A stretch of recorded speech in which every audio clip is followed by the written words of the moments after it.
Welcome to the Difference of 13 podcast, where we make a difference by doing it differently.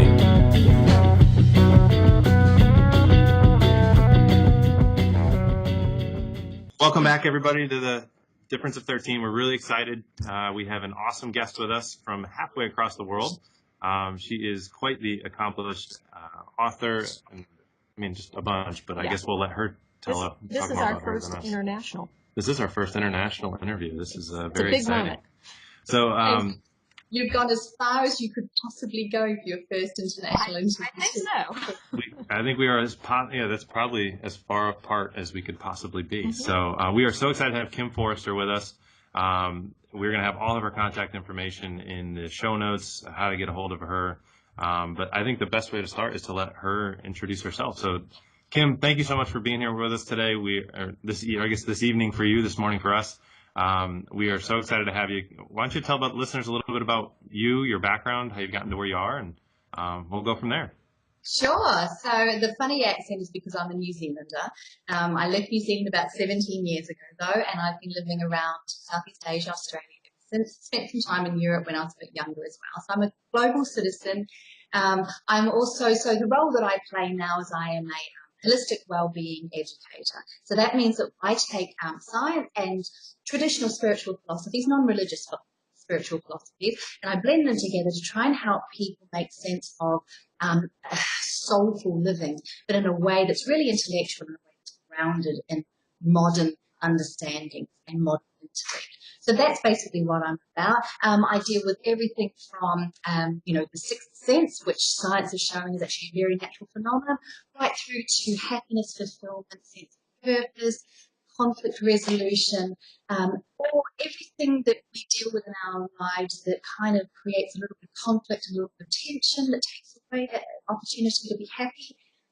I try to bring in science and spiritual understanding, blend them together and say, hey, have you thought of it this way? That's awesome. And now I'm assuming this took many years to get to this point. What kind of started you down this path?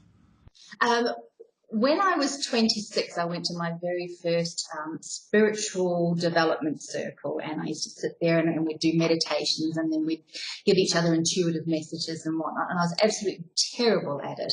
And then I think, terrible, really bad. And then over time, my intuition became a lot stronger. And through that, I learned to understand other people a lot better, and I learned to understand myself a lot better. It's really amazing when you get to crack under the surface of what society has told you to be. It's astounding how many habits and behaviors and beliefs that we have simply because we've been told and taught to be that way. And the moment you start dealing intuitively or soulfully in your life, all of that sort of fades away because you're dealing on a different level, and then you get to learn to be more of who you are. You get to live more authentically.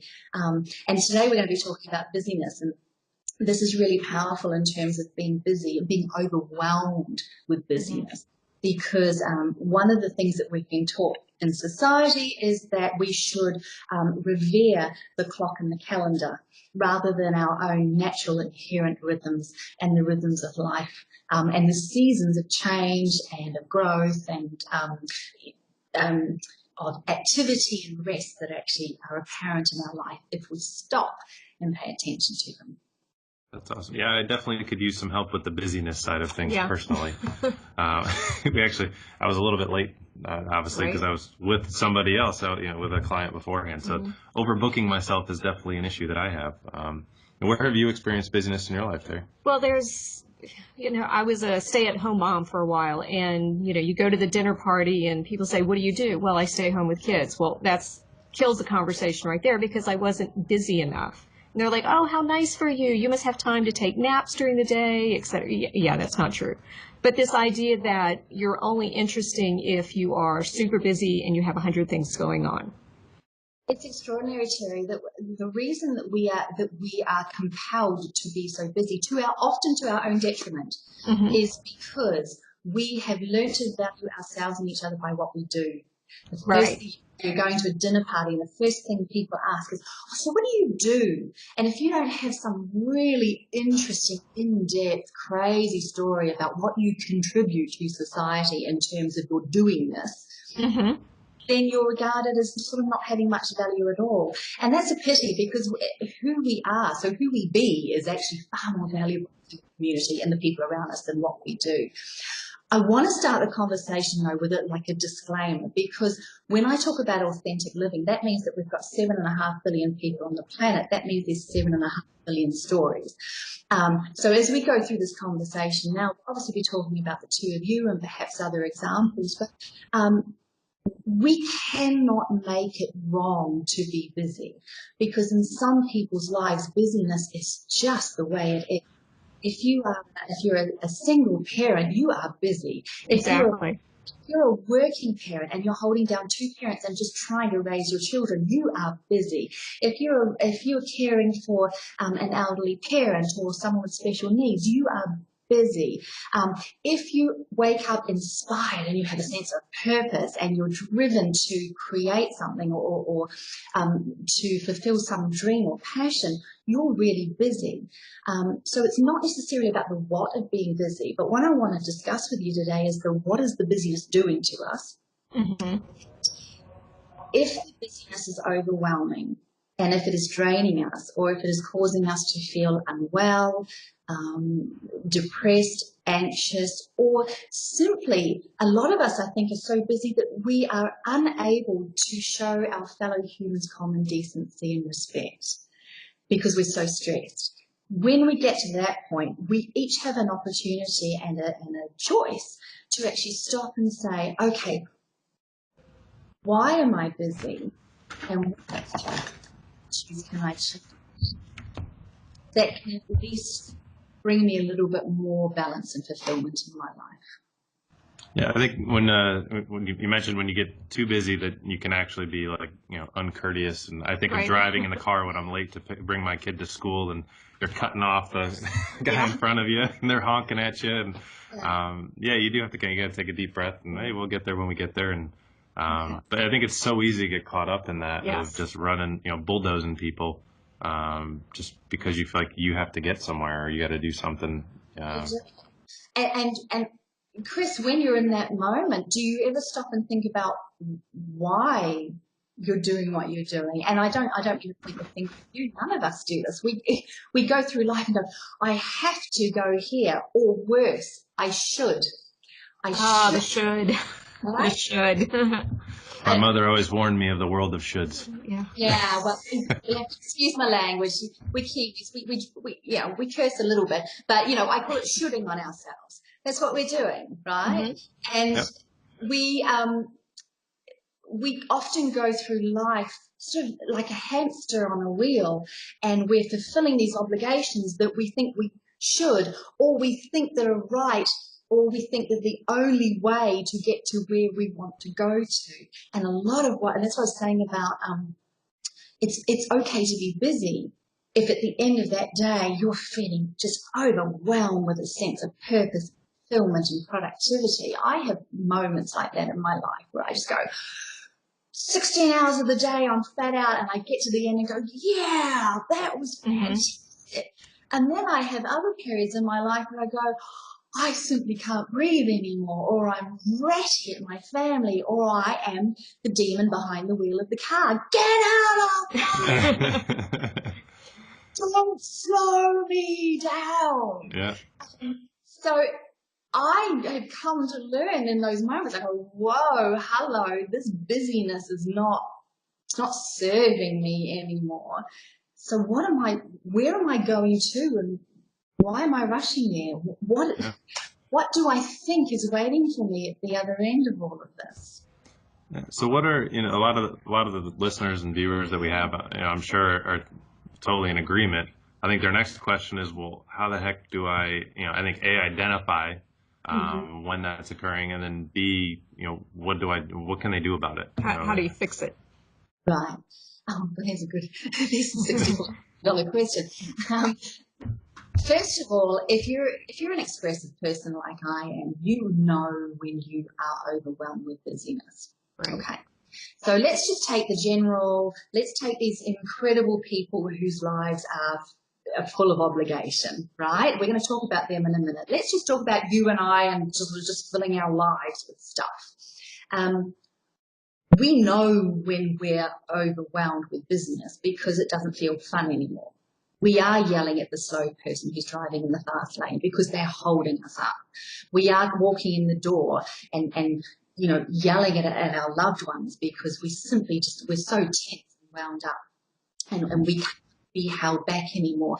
For people who are less expressive, it often comes through in the body. You can't swallow that kind of tension and not have it exhibit itself somewhere in the body. So we're talking about not sleeping, about anxiety, depression, aches and pains, grinding of the teeth. You know, how many people will sort of grind their teeth at night because they're holding in the stress. Those are the signs that it's not working for. And perhaps we'll start with the others first. Perhaps we'll start with those who might be listening to this and going, you've got to be kidding, there's no way. After I've done my 3 jobs and come home and done the kids' homework and then gone and fed my grandmother, how do I possibly reduce the load of work in my life? And for those people and for anyone else who's just overwhelmed with busyness, my first piece of advice is we have to look at, are we doing things because we should, or are we doing things because we want to? And so for those who come home and they've had a day up to here with activity and then and then the kids are hungry, obviously, and they have to get that done and they have to also help with the maths program. And it's really easily, and I know, Terry, that you'll know this as a stay-at-home mum, it's really easy to fall into that sense of, all these obligations and, I should get up and feed the kids now, or I should take Molly to ballet, or I should do all of this kind of stuff. The fact is that if you check in, a lot of times you might find that it's not that you should, but that you want to. You actually want to feed your children. Right. Right? Yeah, once in a while. Okay, even if it is ketchup on toast, let's be honest. And who hasn't been there? Or cornflakes for dinner. But you want to feed your children. You want to help your elderly grandmother. You want to help them understand maths. And just even changing that attitude in yourself, it takes away that sense of resentment. Okay, so if you have busyness that simply you don't feel it's possible to remove from your life, check in. Are you doing it because you should, or are you doing it because you want to? So that's the attitude change. Now, sometimes, or a lot of times, if you haven't necessarily got those obligations, you'll check in and you go, am I doing this because I should or because I want to? Oh, no, I'm definitely doing it because I feel I should. Did I put my hand up at the PTA meeting or the PGA meeting, right? Did I put my hand up because it was inspired and I felt a spark of interest and purpose and meaning behind that? Or did I do it because, well, I don't want to be judged by that person over there, or, the last time I said no, such and such gossiped about me or said something nasty about me for 15 years. Those are the kinds of obligations that we have to acknowledge and then be brave and courageous enough to actually work beyond and go, right, I'm only going to fill my life with things that I actually want to do. Following on from that, so when I was overwhelmed with business, one of the things I learned to do, and I'm a people pleaser, right? Absolutely, yes, absolutely, da-da-da-da. Fill my day with obligations and tasks and supporting other people and helping other people, simply because I didn't realise there was an option to say no to them. Well, I learned to say no, and I learned to say no a lot. And it's really scary sometimes. And I admire the people who know how to say no and know what their boundaries are. That wasn't the case for me. And when I started saying no, I thought everyone was going to think I was the most awful, mean, selfish woman on the planet. And I thought that I would never, ever be invited back to that dinner party again. Or I thought that, that person will never speak to me because they'll think I'm so selfish. And none of that happened. Absolutely. all that happened was people went, oh, okay, and moved on, right? So Right. learn to say no a lot. Yeah. What would be, if, in terms of helping somebody take that first step to say no for the first time, or any tips that helped you to start to be able to say, no, I can't go to the dinner party. I have something else going on, or how do you get the courage up to actually do that? If you feel like you're being an absolute monster, you're doing it right. I like that. It's That as works. simple as that. Yep. One thing somebody shared with me when I was at that stage of just too many people ask me to volunteer and do things was, we have a tendency to say no because, and we feel like we need to qualify that no. And a friend said, just say no. No, I can't do it. I don't have room in my schedule right now, or I have other plans. And my other plans might be staying home and being with my kids, watching, a movie together. I don't need to qualify that I have something more important to do on their terms of importance, but on my terms of importance. So just say no. No, I can't. I'm sorry. More powerful than that, you just reminded me of a really powerful piece of research that came out. It's actually easier, more powerful for us to say no if we say I don't rather than I can't. So, That's good. yeah. I like that. So, someone asks you to volunteer for another thing. You say, I'm sorry, I don't volunteer for more than 2 things at a time. Or, I'm sorry, I don't ever leave the house until on weeknights unless all of my housework is up to date. By using that word don't, it depersonalizes the whole thing. It's not me being an absolute cow. It's just the rule. It's the way that it is. Right. So a great piece of advice there. And I know we shouldn't have to justify ourselves, but when we're moving into that space of self-empowerment with our no, it feels like you must tell people, I'm still a nice person, I need you to understand. So gift yourself the use of the word don't rather than can't. Know in yourself what your own limits are, and then if you're being asked to step beyond those limits, simply say, you don't have to say, I'm sorry, but that's a disease we have too, isn't it? Yeah, that's true. Women, Canadians and New Zealanders, we say sorry all the time for everything. But just, I would love to help, but I don't go out in the weeknights because my children need to do their homework. Or I don't commit to anything this close to Christmas or Thanksgiving. It's that simple. Right. That's great. I'd like to ask a personal question here. As a business owner and going 30 different directions at a time, going back to the shoulds versus the wants. So for me personally, I want to be working on business development and making relationships and that, but I feel like at times I should be seeing patients, or I need to be seeing patients. That's not unique to me as a business owner in terms of a lot of people trying to make that transition out of being in the business and more spending your days working on the business. Any suggestions or advice in terms of how do you navigate that? How do you make that happen?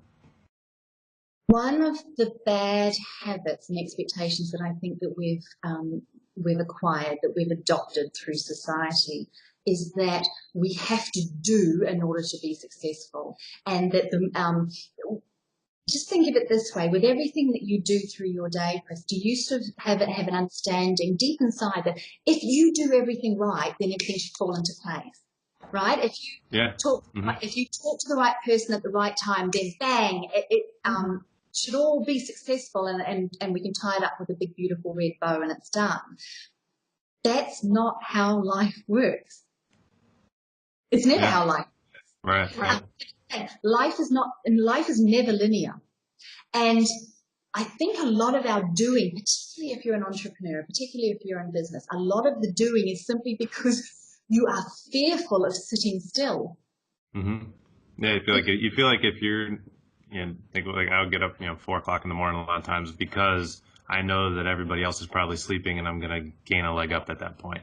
And if it's if it's 4 o'clock on a Friday, I'm going to keep working because everyone else went home early, or You just feel like if you're not doing something, you're not moving forward a lot of the times. There's that, and that's inherent. You read a lot of the business or entrepreneurial books, or and they, you got to work 16-hour days. The other guy is working, 8-hour days. So you got to work more. And I think that's certainly when we talk about the cultural pressures and the cultural, just, I guess, I don't know what the word I'm looking for, but it's an expectation. Yeah, the expectations are, just the general message is more, more, more, more, more. It's the story you've been told. 400 years ago, you were turned into a machine. Mm-hmm. Okay? 400 years ago was the beginning of the Industrial Revolution, and these mechanical wonders were being invented, and all of a sudden things that were done by hand were being done by these mechanical machines, and machines just became the most wondrous thing on the planet. Excuse me, and about the same time was the Renaissance, the intellectual Renaissance. So this is where we had the philosophers like Descartes, and we had Newton's science, all sort of appearing at about the same time. These beautiful, wondrous machines were changing the world that we lived in. And so quite literally, the philosophers and the deep thinkers of the time turned everything into a machine. They went, wow, what if everything in this world, in this universe, was as wondrous as a machine? So literally, the universe got turned into a big clock. Yeah. It was a big clock that had cogs and wheels, and the planets were going around, and the sun was going around the Earth at that, but it was all a big clock. Animals were made into anatron. I can't say the word. They were mechanical beings. They didn't have a soul or an essence or consciousness or anything. They literally were little machines with fur on. Yeah. And literally. And I need you to understand that we got turned into machines too. And so all of this beautiful natural instinct that we have in us, and the seasons, and the moving with the ebb and flow of the earth's seasons and energy, and our own life's ebb and flow, all of that got thrown out the window because the machine was far more amazing than that stuff. So we have all grown up over the last 300-400 years. It has become an essential part of society that we act like a machine. And therefore, if we're going to accrue results and success, then we might as well work like a machine and just keep turning those cogs. You just got, because if you turn a machine off, it stops and nothing happens. We have to get beyond that. We're not machines. We are natural beings. We are made up of the same basic elements of the earth. We are literally made of stardust, like the atoms, the particles that make up our body were blown out of nebula and stars billions and billions of years ago. We share almost identical genetics with the mammals that roam this earth, and we are less than 20,000 years, which is a blip in the evolutionary scale. 20,000 years ago, we were listening to the earth. We were working with our natural rhythms, and we were paying attention. Well, goodness, 400 years ago, we were doing exactly the same thing too. But now, because we have these fabulous little homes, and we've got air conditioners and thermostats that can keep us warm in winter, we don't need to worry so much about the seasons anymore. And we've come to revere the clock and the calendar. And the clock and the calendar have become godlike. They've become our kings, and therefore we think that we're machines, and if we just do the right thing at the right time, then everything's going to happen for us. And if it hasn't worked the first time, it's because we didn't do the right thing at the right time. Well, that's absolute polycop, because that's not how life works. Because we can't control the 7.5 billion people around us, and we can't control all sorts of elements and concepts that are going on.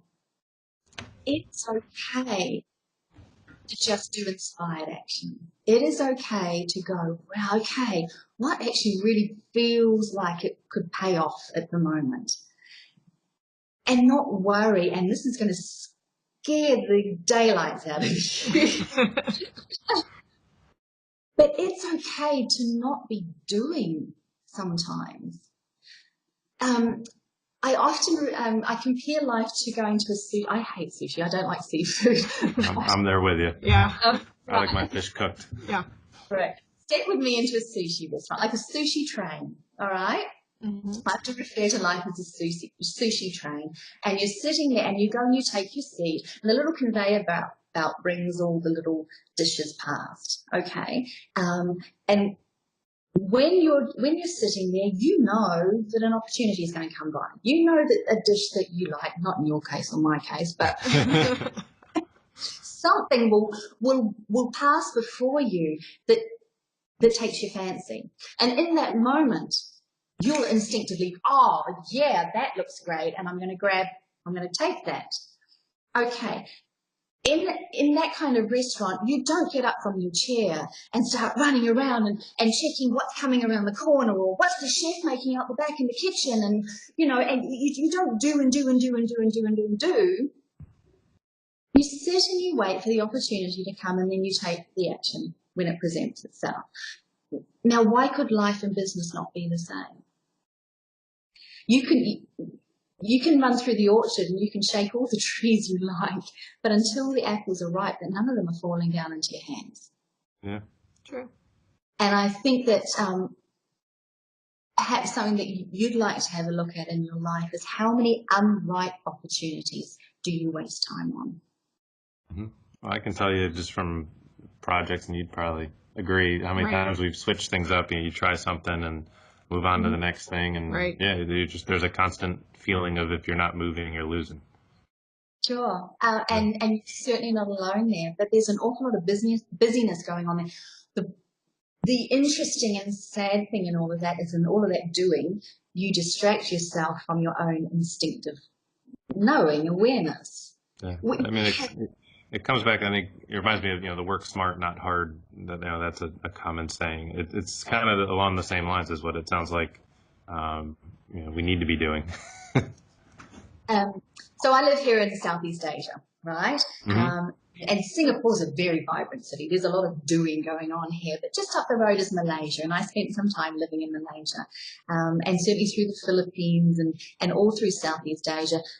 Because it's not a Western society, people still have a sense of connection with their own natural rhythms. Now, there's a little island off Malaysia called Penang, and there's a gentleman there who owns a corner store. He owns a grocery store. And every now and then the grocery store will be open, and this man will work 17 hours a day, and the store will be open for 17 hours a day, and you can buy whatever you want. And then after 4 days, it'll be closed. And you'll see this gentleman lying on the hammock by the beach. And he'll lie on the hammock by the beach, just loving life, until such time as he realizes that his funds have got a bit low, and he needs to open up the store again, right? That's awesome. There is another way to be. Just because we've been told one particular story, just because we've been told or taught or read in a book that you have to work hard to get to where you're going, doesn't mean it's necessarily true. That's just so true on so many levels. I think I had open heart surgery about 2 years ago, and I think since then I've been much more aware of I've worked a lot this week. I want to go home. I want to go be with my family. I want to be with my kids, and the work will still be here in the morning. Right.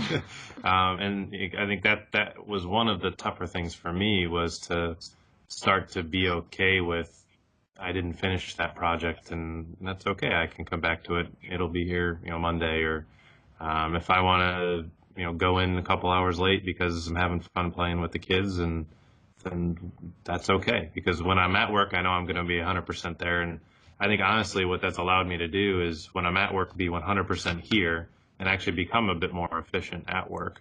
And then when I'm at home, I can be 100% there. And so then I've been more engaged with what I'm doing, as opposed to, when I'm go, particularly, that still happens occasionally. It wasn't like a magical surgery for me, but at least now I can be a bit more aware where, if I'm, at home and I'm thinking about work, or I'm checking my phone, okay, that'll be there in a couple hours. Go put that in a different room, take away the temptation of looking at it, and just be with your family, be where you are, and just really enjoy it.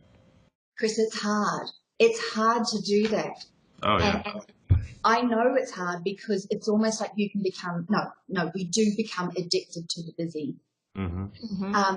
Because what also happens, I think, when we're busy is that we can distract ourselves from all that other stuff, right? We might have lost a loved one a few years ago, or we might have had a terrible argument with a friend that we've never seen again. We might have had a huge rejection at work or in our business. As long as we're busy, we don't ever have to stop and think about it. Isn't that great? Yep. But the trouble is, it's in there and it's chewing us up in our unconscious anyway. It's causing all sorts of trouble in your behaviours and in your decisions, and it's causing trouble in your open heart surgery, for goodness sake. Okay, it's causing the problems inside. So when we move away from busyness, it is incredibly uncomfortable. Just like the saying, you feel like a monster. When you stop being busy, it feels deeply uncomfortable. Yeah. Deeply uncomfortable. But yeah, and I mean, after I did have surgery, I saw a therapist and to help. I was having anxiety issues, and I was, the way I dealt with it, or my coping strategy was to become, busy to kind of cover it up. But it basically, it allows you, the best analogy that he used that kind of hit home with me was, if you have these feelings, let's say you lose a loved one or whatever it may be in your life that's stressful, if you don't acknowledge it, you don't stop or take the time to actually acknowledge it and deal with it. He's used the visual. I have 2 little kids, and so he said it's like your kid, pulling at your pant leg, saying, "Daddy, come play. Daddy, I need this or something," and you just ignore it. And if you just ignore that kid, they're going to pull harder and harder and harder. Whereas if you just take a second to say, "Oh yeah, sure, let me give you whatever you needed," then you can go back to your life. But then they go away and they leave you alone. And that's, that was his analogy of, when you have an emotional, feeling or something that's going on, you have to acknowledge it, and then you can move forward. And until you acknowledge it, you never will really be able to move forward. You can bury as much work on it as you want. You can bury as much other busy on it, but it's still going to be there, and it's going to get louder and louder and louder. Absolutely. So 2 things that I got from what you just said there. First of all, we have to learn not to fear ourselves. Okay. Because there's a lot of running away. There's an awful lot of busyness and distraction, as I was alluding to just before, running away because we fear what we're going to find if we stop. Okay, so first of all, we need to learn to stop fearing ourselves and know that we can handle whatever's going on in there. It's just a matter of, as you say, let's acknowledge it and bring it to light. Secondly, Chris, I'd love you to start trusting yourself a little bit more. And by that I mean, as natural beings, we know how to thrive. Okay? Our ancestors from Africa, and the reason we have invaded the entire planet is because we built some incredible instincts on what was, and we still have those instincts inside of us. So, Chris, if you stop doing the busyness and then just trust that instinct when the instinct comes up, with a business opportunity, or it might be someone that you meet, trust yourself and trust that that you're going to lead yourself to the opportunities where you're going to thrive the most. Yeah, and I think that trusting that's hard. Yeah. A lot of the times, trusting is really, really hard. I think there's just been so many great points that you've had. Right. If somebody, obviously, I think I personally relate a lot with owning a business and being an entrepreneur. A father, stay-at-home mom. My wife stays at home and she works too, but she actually teaches kids in China virtually. So she's on the same time zone as you. Yeah. But teacher in Chinese. Yeah. But in terms of the listener, in terms of some actionables, what would be your top, couple ideas or tips that you could give, people listening that they could try to enact today, or try to be more aware of, of those things that they're just being busy to cover up? What would be some advice that you could give them? Okay, so 3, and I've just covered some of them, but top 3 pieces of advice. Watch your language. If you say, I should go and do something, red light alert, okay? Watch your language. Whenever you hear yourself saying that word should, stop. We Check in. think we may need to put up a sign. No Yeah. shoulds allowed. That's We'll put it up right over the door. Okay. Secondly, use unproductive time to actually unwind and reflect and connect with yourself. Okay, so if you're waiting to pick up the kids from school and you're sitting in the car outside on your commute, waiting in the doctor's or the dentist's waiting room, don't sit there waiting, anticipating what's coming next. Go, oh, look, I've got 3.5 minutes of absolute clarity and clearness in my schedule, and use it. Okay, and just use those little snippets of moments throughout your day of unproductive. When you're walking the dog, don't walk the dog with the phone in your hand, chatting on the phone or whatever. Walk the dog and just go, oh, okay, this is my moment to just reconnect with me. Thirdly, learn to let life come to you.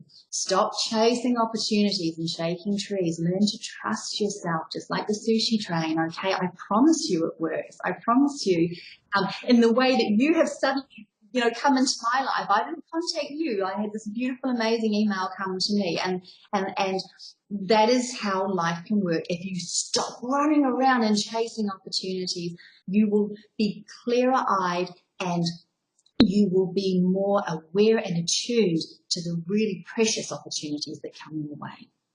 Wow, that's awesome. A lot to take away from that. I really appreciate that, Kim. How can people get in touch with you if they want to, get a hold of you? Obviously, you've got books and lots of resources. You can help so many people. What's the best way for people to get in touch with you?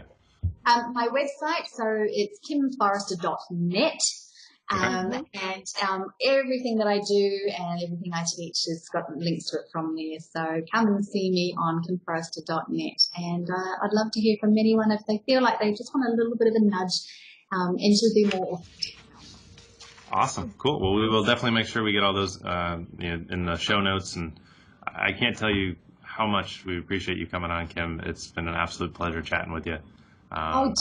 Delight. Thank you. All right. Awesome. Well, as always, guys, make sure thumbs up, 5 stars, make Terry happy. Yes. This has definitely been one of our best interviews. We're so excited and thankful to Kim for being here with us. Please go check out our website, kimforrester.net. She's just got so much to give, and I mean, I've gotten a lot out of this. Right. Just yeah. Getting to talk. I feel very lucky. So yeah. thanks again, guys. Hope you guys have a great week, and we will talk to y'all soon.